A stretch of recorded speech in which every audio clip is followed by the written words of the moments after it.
So, welcome to another episode of Gal Yefet Fitness, and today we're sitting with Diane, the co-founder and co-publisher of the CHAIM magazine, as you can see here in the background. Nice to have you. Thank you, Gal. Yeah. Thank you for doing this. What's fun. I'm so looking forward to getting my story out with you. Yes. And most importantly, innovate and go with the times, especially now as, magazine and in any media is being consumed right now on social media, on video and other ways. So the goal is to be more, live and share with the audience, and maybe they can listen to you while you're on the go. Of course, we're going to dive into more L'chaim and the stories of like how everything started and for how long you've been doing it.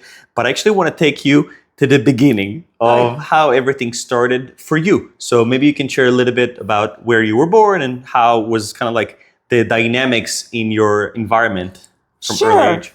Well, I was born in Buffalo, New York. Okay. Great place to be from. Okay. And I was not into writing very much. I was more into music and art and playing piano. Okay. That's what I did all the time. And I got into media by sales, by advertising sales, which I did when I was in graduate school. But back up a little bit. So I have a BA from the University of Buffalo, UB. Lots of UB people here in San Diego. Very cool. Yeah. And I have a master's degree in counseling education from Canisius College, a very nice Jesuit school in Buffalo. And that was really fun, learning with the Jesuits. Very nice. So take me a little bit towards like if you had those early stages in your life with music. One step back at home. Is there anyone playing instrument at home? How's the interactions with the parents and siblings? What's happening? My mother pushed me. She wanted us all to play music, and she played. Okay. And so I started lessons when I was 7. And by the time I was 16, I was giving lessons to the neighborhood kids. Piano. Yes. Okay. Piano lessons to the kids. And then I started in music school at UB. And I was a music major from the start.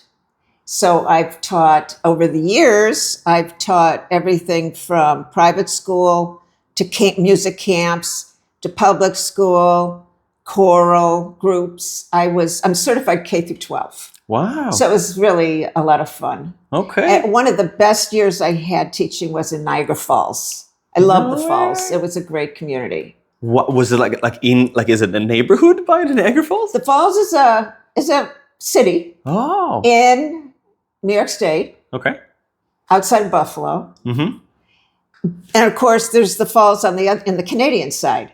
But I taught on the American side, obviously. Obviously, yeah. And so that was a wonderful experience, great principal, very nice families.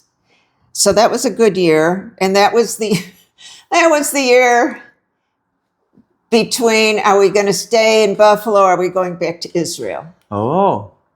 Yeah. And when you say go back to Israel, how is Israel connected into the years? Well, because I did make Aliyah before I taught in Niagara Falls. Okay, so born and raised in Buffalo, right? And then after that, at what year you made Aliyah? In the 80s. In the 80s? In the 80s. Now, between the Buffalo experience and the first time I moved to Israel, I was a music therapist at a school in Atlanta, right outside of Atlanta, Georgia, for emotionally disturbed boys. Wow. So I will not name names because they since had a lot of issues at the school. But it was based on wilderness therapy. So it was 24/7 therapy. And the boys lived in cabins and teepees and whatnot, no electricity, no phones.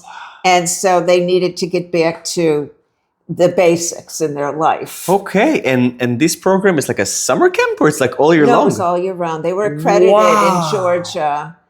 And it was a very good program.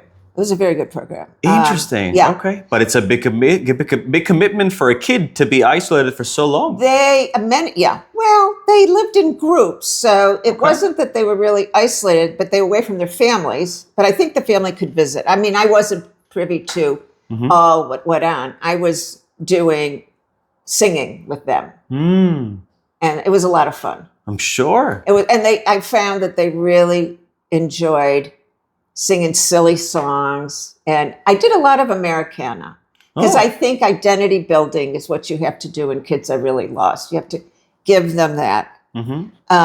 That's why I liked Israel so much, because I wanted to have my kids be very strong people. And Israel, they build them strong. Exactly.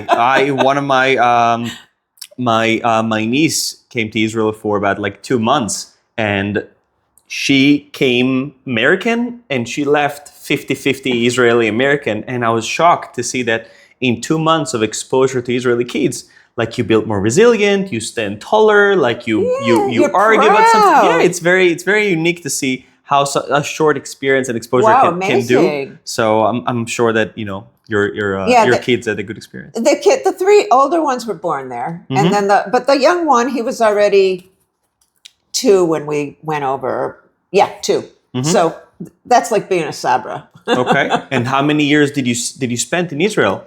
15 years. So they went to school. They did a lot of schooling there, and then they did some in the States because we went back and forth. So you made Aliyah. It's 15 years in Israel, and through these 15 years, did you continue making music, singing with kids? Any transitions?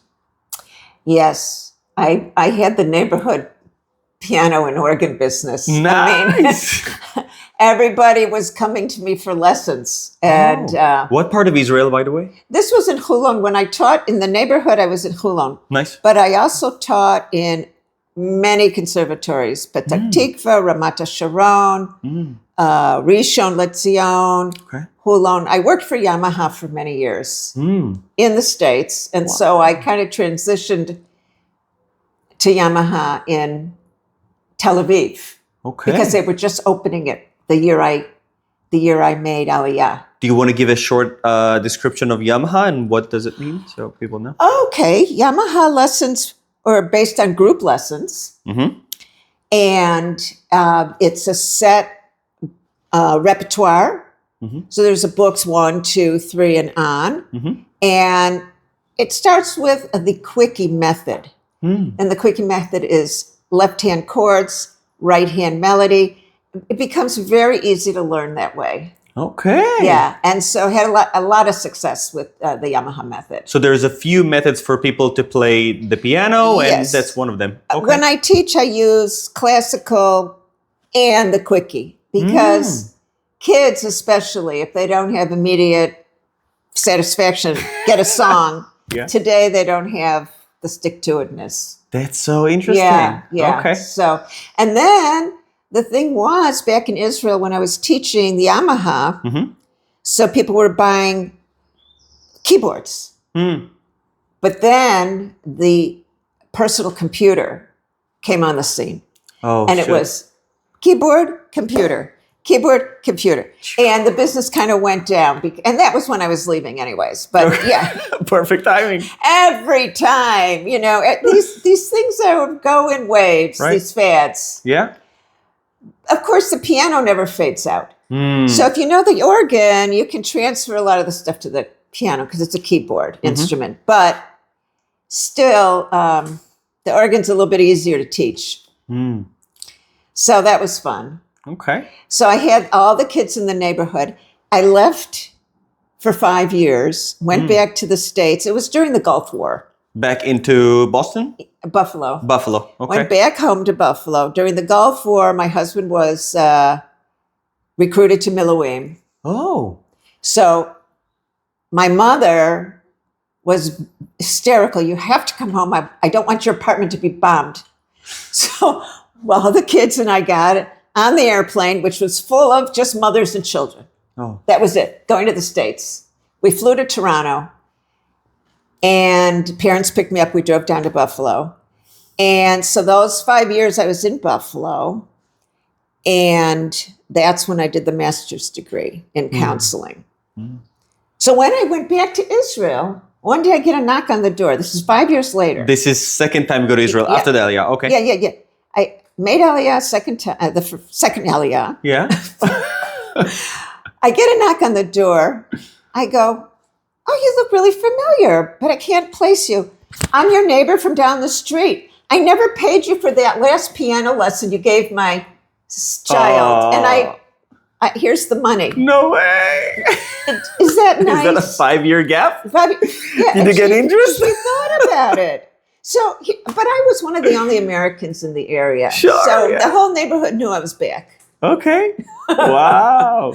It was great. I loved the neighborhood, and I did love the little school there that the kids went to, and you know how it is. Yeah. Everybody knows everybody. Yeah. My friend lives in Cologne right now, and then there's a funny video from a recent building in Tel Aviv, for example, that all the neighbors came down, and they had one lady in the building, and she is a producer. So she produced their time spending together at the thing. So she created a short film showing that they were completely strangers, and not because they spend, almost like daily in, the bunker, it's like they're like, they're starting to ask each other, like, why she's not here? Well, how, what's going on at work? What about this guy? Like, it's kind of funny how they have the interactions, and it, unfortunately the situation, but it brings people together to actually know what's going on. So similar to what you said, people get to know you, what's happening, and hopefully focusing on like the important stuff, not the gossip stuff, which sometimes happens. And then in Israel, everywhere the important stuff is making contact and relationships with people, because that makes life worth living. Oh, yeah. It's no fun if you can't say hi to the neighbors. Right. I agree with you. We just happened like a couple of days ago, me and a friend, and I had an idea that I was like, you know what, let me do something cool for martial arts. You put a matzah somewhere, and then I'm gonna kick it. Oh, I love that video. And then I was like, you know what? Super cute. And then I said, you know what? Maybe let's do a scene. You're standing, you're grabbing the matzah, and then I'll come and kick it because I'm into fitness, and I will say like no carbs. And then of course, two people come together. It's way funnier and engaging than just me kicking a random matzah. So I agree with you 100%. So and then they have the support in the bunker. They're not alone, scared to death. At least they can hold each other, which I'm sure they're doing. Right. And then there's 5 years, second time in Israel, right? And then what happens? Second time in Israel. Okay, so I kind of got a little bit tired of education. Okay. So I went to work in Bat Yam. Oh. And that was a tough crowd. I know. That was a tough crowd, though. I know, for the audience who's watching, that could be, like, how would you say? Wild 70-30. Yes. More like, like straightforward, not always with patient, very kind of like. The kids are crazy. They're wild. And they're great kids, and they love each other. Because, in Israel, it's the class. Yeah. The class moves together. But they're always fighting, like sisters and brothers. They fight, they make up. But, it was a little too much for me. I was already done having 4 kids and 2 huge moves. And so I transitioned into business, and I started working for a wonderful company. And that was Yevulit. Say it again? Yevulit. Yevulit. Take me through it. Yep. Okay, so in Israel, there's a lot of millers. They're milling grains to make bread because they're fresh bread every single day. Yeah. So we had 12 millers in our conglomerate who bought, and everything is imported. Israeli wheat isn't strong enough to make bread. It's good for pita. Yeah. It's not good for bread. So we would import wheat from all over. Oh. So the fun was working with the Borsa. You buy your wheat off the Chicago Board of Trade. That's so funny. So I worked at night looking at the computers and taking orders from the millers, because each one bought, maybe one was bigger than the other. Maybe he had wheat. He didn't need a whole half ton. I don't know. I don't remember exactly. But you buy it together to bring it over in the hold of the big ship, right? I love that job. For how long did you do it? Maybe another 5 years. Don't even So remember. for 5 years, you were responsible for the bread in Israel. Well, Well, I worked under a very smart Of course, yeah. But part of the team that feeds Israelis on a daily basis. I'm just kidding, just for It was so much fun. Of course. It was fun. And then I learned a program called Hashashevet. Did you ever do that in Israel? No. Say it again one more time. Hashashevet. Hashashevet, yeah. It's a program for billing and just office stuff. Interesting. I know I did billing. Okay. I did billing and end of the year reports, end of the month reports, whatever. Okay. And, it's just, you learn rote. Even though you don't really understand what you're doing, you learn how to do it. Okay. So that was fun, learning a whole new program. I think it's a program built in Australia. Okay. One thing about Israel is all the different, it was just good to learn different in Hebrew even, learning in Hebrew. Okay. So I worked there for several years, and then I needed a little bit more work. So then I transitioned to a Gornitsky on Rothschild, which is a law office. Oh. One of the larger law firms in Tel Aviv. Okay. And so I was the English secretary. Nice.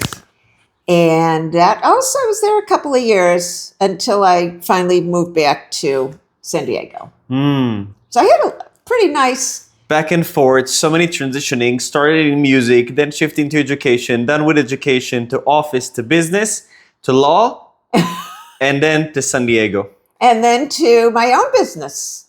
Very nice. After a while, you just don't really want to work for anybody because you figure out that you can do it yourself. Why do you need to do all the work for somebody else? Yes, listen, it's a combination of realization, but also a lot of guts because I'm sure that especially in the beginning, there's so many things that you might struggle with, like how to, get the office, get the specific things you need, get the team or not team, understand how things are working. And then it's you try a couple times, not working, you try a couple more, there's a lot of resistance. And then finally something happened. It's small, but something happened. So I think the biggest thing is fake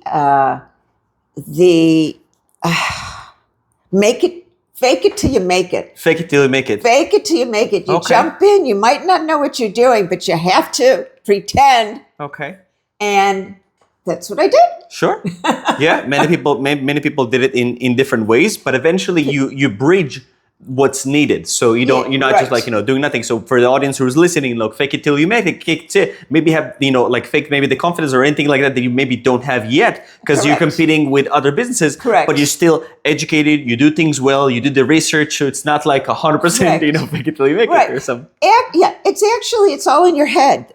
So the fake it till you make it is in your head. Okay. You just have to, because like you said, it's a big jump into something different, completely different than what you've done, a publisher. What did I know about publishing? Right. But I knew about advertising sales because I had done that when I was in grad school, and I thought it was fun. Okay. I enjoyed the sale. So I think maybe even being, everything is the sale. You got to sell yourself. Right.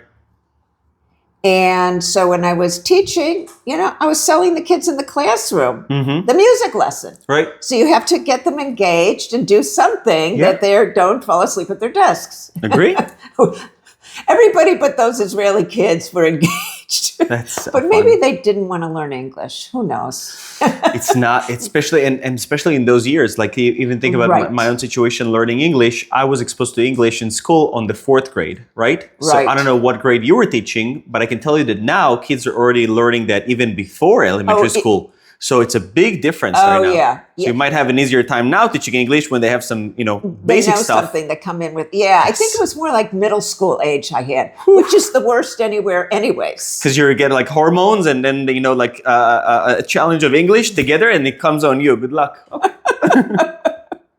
and they're beach kids. So the beach community is a little wild to begin with, anywhere. Surfing, playing, rough, it's, sand. Yeah, look at Pacific Beach. I mean, it's not, it's got a lot going on there. Right. You have charm on the right, on the north side, and the south that you might avoid, So there's good side. Different communities, yeah. Very cool. Yeah. So I want to take you back before we jump into the less than current section of your life right now with the publishing. I want to go back to the years of Buffalo, Hulon in Israel, and I want to know if there's any sort of like also physicality in the family beside playing an instrument. Like, was it important for your mom that you also participate in any sports or activities, or music was the only thing because it's like art or something? I really have to admit that when I was growing up, it was a while ago, girls were not encouraged to play sports. Oh. So if I never played soccer. So what you were encouraged to do if not playing sports? We played games, with our friends, Monopoly. I had 3 younger siblings, so we were always playing together, the 4 of us. We played with the neighbors next door. In the good days, we were outside playing badminton in the yard or kickball. Kickball was the big one with the kids. Okay. We always were outside because we had a double yard with the neighbors. So... No physical education, no exposure to... We did. We took it in school, but that was it. I wasn't really coordinated to do anything other than run. Okay. But, and I didn't really care for it that much because I didn't feel I was good at it, That was the thing. Girls were not encouraged. I don't remember any girls doing softball. Interesting. Yeah, this was... So it was like basically like split, like the boys went to go big in sports and then the girls like did something different? Home ec. We had home ec. Oh. Yes. Well, listen, I'm older than you, so I grew up. This is why I'm curious about like how it was before and Definitely girls in school, girls did home ec, boys did shop and build things. And girls were in the kitchen making little pizzas and sewing. Okay. I did like to sew and I did like to cook. But I would have liked to make something as well. I wish I'd learned a little bit about woodworking. Nice. Okay. It's never too late. You never know, But sports wasn't really encouraged that much. Nobody in our family was really into sports that much. So, of course, we went swimming every summer. Okay. Yeah, swimming. Even in Israel, was not any exposure to physicality activities? Oh, well, when we lived in Rehovot, I took the family and joined the Mahon Weitzman. Oh. So that was a nice summer resort club. Yeah? So, yeah, kids were there all summer. Okay. Yeah. And, and I swam every day. So, yeah, I did learn to swim. Okay. And... So mostly growing up in Buffalo, you're half the year you're indoors because it's so cold. Yeah. You go out and play in your snowsuit, but then everything gets wet. So you have to come in, switch your gloves, switch your socks, switch your hat. Everything is wet from the snow. Then you go out again. That's as a little kid. By the time you get older, you just walk to your friends and you get to your friend's house and you're covered in snow. So everything gets laid out in front of the heater and you play at your friends. So it's a lot of indoor play. In the summer, we were at the beach at Beaver Island, or we went to Grand Island, or we went to cross the border to Canada. So that was fun. Nice. Little day trips. Okay. And did you say that the time on the East Coast was challenging because of the weather, but then did you find yourself more active after you moved to San Diego? Definitely walk more. Walk more. Yeah, definitely out with the dog and walk a lot. And in the beginning, I played a little tennis, a little more outside stuff for sure. They didn't pull you into the pickleball trend recently? Never got into that. Not yet. Okay. Do you play? Only if I have to. I prioritize tennis first before I get into pickleball. So it's a whole different conversation to do. Yeah, everybody's playing it. I guess I'm just one of these people that I'm behind the trend. Oh, good.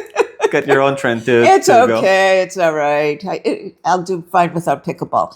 But no, now I take resistance training. Very nice. Yeah. So I really work hard at that. And then I do yoga a couple times a week and Pilates. Very nice. So I think I did those even living in Buffalo. I always belonged to a Jewish center, which always has a nice gym. Right. So in Buffalo I belonged, in Atlanta I belonged. So I was always doing a little bit of something. Very good. I think it was swimming more than anything else. Sure. They had great pools. you stick to what you like, you find something in between, but it's really nice to hear from you that you do a blend of different things, which is really important to have like a good kind of like body, you know, to hold you over the years. I try to do the cardio, the muscle, the flexibility, you know, try to get it all in. Good. Doing my best. Nice, of course, you can only do your best. And now we're getting into the years of San Diego, and you're on to a new thing for the first time, getting into publishing. Take us through how everything started. Was like, you know, at home, and you co-founded with someone else, like they had some experience, or like what was happening? I was working with a different magazine, and which shall not be named. Okay. And I felt, along with my coworkers, we could do the same thing we're doing in our own magazine. So 3 of us basically left at the one time and started CHAIM. Okay. And so my co-publisher is Laurie Miller. She and I own it, and we publish it. And then we hired Alana to be our editor-in-chief, and she does a great job. And then we have some freelancers, because everybody wants to contribute. Correct. And I love to showcase my friends in the magazine, and I have become friends with so many people through it. And I think that that's the beauty of it, just the relationships I've made. And I think that I have it all came from the Jewish feeling. I got that from my mom, and we were not religious. And I was the only person in the family to go to Israel and to actually have a Jewish life.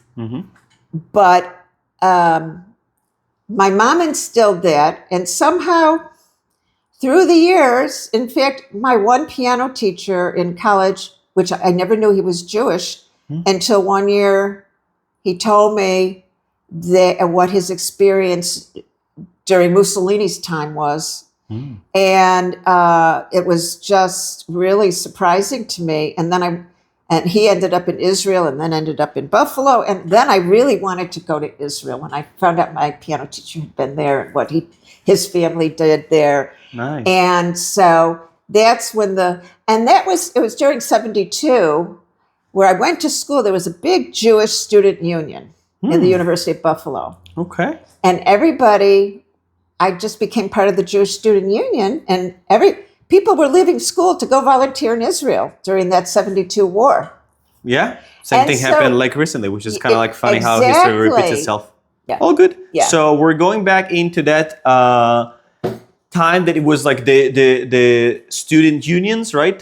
In 1971? Yeah, the Jewish Student Union in UB, University of Buffalo. Okay. And so I think that I was taking Hebrew lessons at Hillel at the time.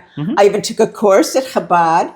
The Chabad rabbi, that was the first year I think they sent the Shaliach to Buffalo from New York. Okay. Rabbi Garari was his name. He was a famous rabbi famous family from 770. And so I went to some classes. It was fun. Mysticism. They were really into mysticism in those days, teaching it. Yeah. Maybe they still are in college. I don't know. But so that was a lot of fun. So I got my Jewish juices going. And that summer I took the summer off and went to the kibbutz, stayed for 3 months up in the Galil. And that's how I got introduced to Israeli life. That was a lot of fun. Okay. Yeah. So I think since then I've always had this passion for doing what I could do for Israel, because when I was living there, I felt like a burden. I felt like a burden on the because there's nothing I could do. Really? Yes, there's a war going on. I was there during the Intifada, and we're sitting there on our floor, typing away, and the girls are doing their nails. If they're not typing, they're doing their nails, fixing coffee, chatting. And I'm thinking, what am I doing here? I could go home. Because I have no family here. It's different if you have family. Right. So you started 11 years ago. Take us to the beginning a little bit of like, what was then and how it's different now, how you do things, and over the time, maybe a few of the most unique relationship that you made from having the magazine, being involved in the community. Oh, I've made friends with lots of wonderful people and initiatives, nonprofits that are trying to help in the community. And also, so I've done work with big nonprofits that are even national and international, such as AJC or JNF, JFS, the whole alphabet of Jewish orgs, but also small mom and pop and people that are just launching a business. And the fun part is actually giving them a space to tell their story, which I always do a business feature, and it's usually on a one-man show. Nice. Okay. And so it is a business feature and then a little ad, and it runs, and they get business. So that's a good thing. Yeah, of course. I mean, it's trusted, like it's 11 years, right? That's a local. Yes. I've had some of my advertisers have been with me since month number 1. Nice. Yes, it feels really good, and I love them very much. Some of the synagogues, like Beth Am, have been with me from the very beginning. And so I think that I've grown myself by seeing how the community functions. And recently, since 10/7, even the community's gotten tighter and more going on. And of course, we have the anti-Semitism happening sometimes here and there. Different incidents have happened in the community. And we still have to have security guards everywhere, of course, even in House of Israel in Balboa Park. And so I try to profile some of these big, wonderful events that JFS does, AJC, to bring the community together to learn about how to deal with this current situation. And so they're really working hard on their thing. Yeah, super important. Yeah, it's super important. And their thing is so interesting. And I go on a lot of podcasts. For instance, JNS is having a big international event in San Diego in the fall. And I just recently went on a podcast about they opened up a cooking school, a culinary school in the Galil. And that's going to be fascinating. Okay. I always want a new recipe. Of course. And the wineries, And so everything's happening that's new and exciting. And I try to profile it in the magazine. Very nice. So 11 years with the magazine. What about if someone is new to San Diego? What do you know from living here, but also running the magazine, that they might want to know as someone new to the community or new to San Diego, like places they want to at least go say hi, people, organizations, they want to participate, any events? Great question. Name it. Yeah. Great question. I do get calls. People will call me up and ask me on the phone because my number's in the magazine. Oh, no. I wish somebody would call up. I just had a question. For a date, for God's sakes. You never know. It's enough podcasts. We'll get you there. Hello. There you go. So yeah, there's lots of groups happening.